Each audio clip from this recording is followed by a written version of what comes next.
Alors, dans l'actualité de ce mardi 2 septembre, d'abord, les nouvelles adresses des montées privées à Montmagny sont en vigueur, mais des mises à jour sont en cours. Voilà, c'est que toutes les montées, là, à partir de passer l'hôpital de Montmagny, là, en allant vers Berthier, il y avait des montées qui étaient identifiées par des numéros. Mais là, on veut changer ça par des appellations le plus officielles.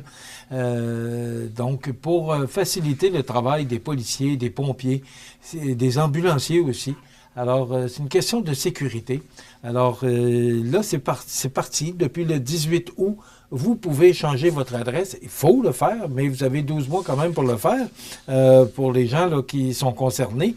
Mais plus rapidement vous allez le faire, plus ça facilitera le travail là, des gens qui font de la livraison ou encore des gens là, qui assurent notre sécurité. Donc, depuis le 18 août, ces 2 semaines, là, qu'on peut procéder au changement et bien identifier votre résidence là, avec le nouveau numéro de porte. La vie politique de la Pocatière qui s'apprête à franchir une étape historique. Il me semble que c'est demain, le 3 septembre, que c'est officiellement en vigueur la nouvelle ville de la Pocatière qui a fusionné avec Sainte-Anne-de-la-Pocatière et Saint-Onésime-Dixworth. D'ailleurs, j'ai rencontré Vincent Bérubé, qui est le maire actuel de la Pocatière, qui est candidat, on le voit là, sur la photo, qui est candidat pour les prochaines élections municipales pour le candidat à la mairie pour la nouvelle ville de la Pocatière, avec 6 autres personnes, dont Cathy Fontaine, qui est ex-mairesse de Saint-Onésime, Dixworth, qui se présente comme conseillère. L'ex-maire de Sainte-Anne-de-la-Pocatière, Jean-François Pelletier, qui se présente également comme conseiller. Natacha Pelletier, conseillère sortante à la ville de la Pocatière, qui se présente également. Et aussi, il y a Denis Lévesque et Maxime Paradis. Maxime, qu'on connaît bien, qui a été journaliste au Placoteux pendant plusieurs années. Donc, ce sont 7 personnes.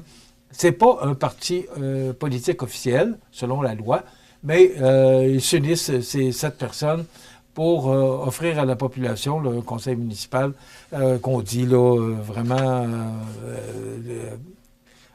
comment je cherche le bon mot, le dévoué à cette nouvelle ville de la Pocatière. Donc, il me semble que c'est le 3 septembre que, officiellement, cette nouvelle ville prendra son envol avec l'annexion de la Pocatière, Saint-Onésime et Sainte-Anne-de-la-Pocatière.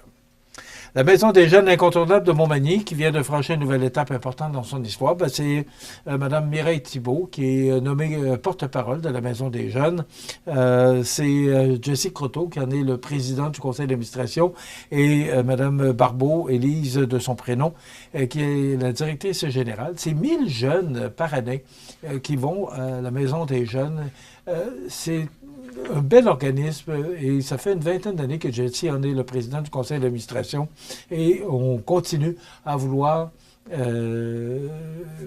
continuer à développer cet organisme-là et je pense que Mme Thibault a été, pas je pense, j'affirme que Mme Thibault est un excellent choix pour être le porte-parole de la Maison des jeunes au cours de la prochaine année 2025-2026.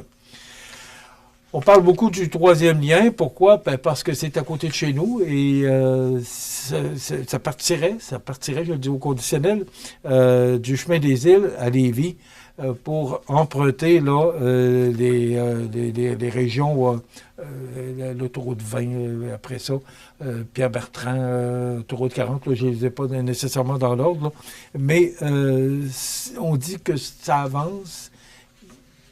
J'ai hâte de voir à quel pas ça va avancer. Mais Mme Guilbeault en fait un défi personnel, je crois, là, avec son ministère. Alors, on va suivre l'évolution de ce projet de 3e lien qu'on souhaiterait. C'est sûr que toute la région de la Rive-Sud souhaiterait ce 3e lien. Mais il reste 1 an au gouvernement pour vraiment là, attacher toucher tous les fils pour que ce projet-là se concrétise. Ce n'est pas un projet qui va se faire en quelques mois. Là. C'est quand même un projet qui est très long à faire. On va suivre ça avec intérêt et on va vous en parler parce que c'est un sujet qui nous captive tous sur la Rive-Sud de Québec. L'été s'achève et l'été chaud également.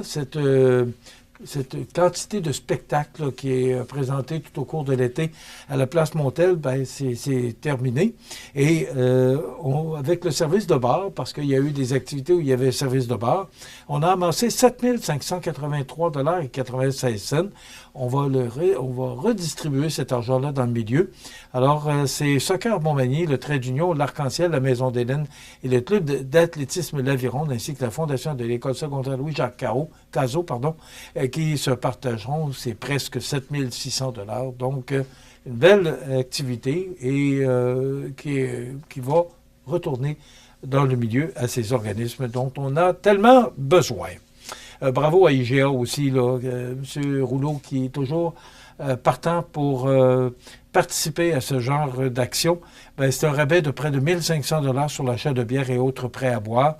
Ça a aidé à contribuer au succès de cet événement et d'amasser ces argents qui vont être réinvestis dans des organismes de bienfaisance dans notre milieu. Je suis tellement surpris dans le Journal de Québec ce matin, on parle que c'est à coup de milliards qu'on défonce le budget. La facture pour 8 projets de réaménagement d'hôpitaux a grimpé de près de 20 %. Je me demande où on s'en va avec la façon qu'on dépense l'argent public, là. Entre autres, l'hôpital L'Enfant Jésus. Moi, ce que je pense, là, c'est qu'il y avait besoin de tous ces hôpitaux-là. Puis il y a beaucoup. On parle de routes également dans le Journal de Québec de ce matin. C'est qu'on a tardé à réparer les routes, les hôpitaux, les écoles.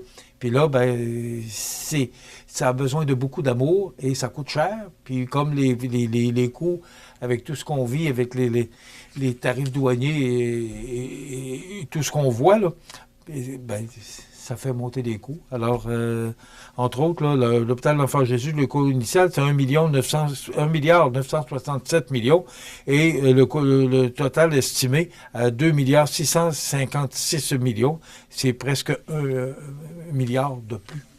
C'est de l'argent. Hier, je ne sais pas si vous avez vu, mais il y avait une réunion avec en Chine avec le président de la Russie, Poutine, M. Xi Jinping, qui avait procédé à l'invitation, et Kim Jong-un de la Corée du Nord, qui est arrivé aujourd'hui. Une belle réunion. Alors, voilà, ben, ça complète. Demain, on reçoit le député de Côte-du-Sud, Mathieu Rivet. Alors, je vous souhaite de passer une excellente journée. À demain.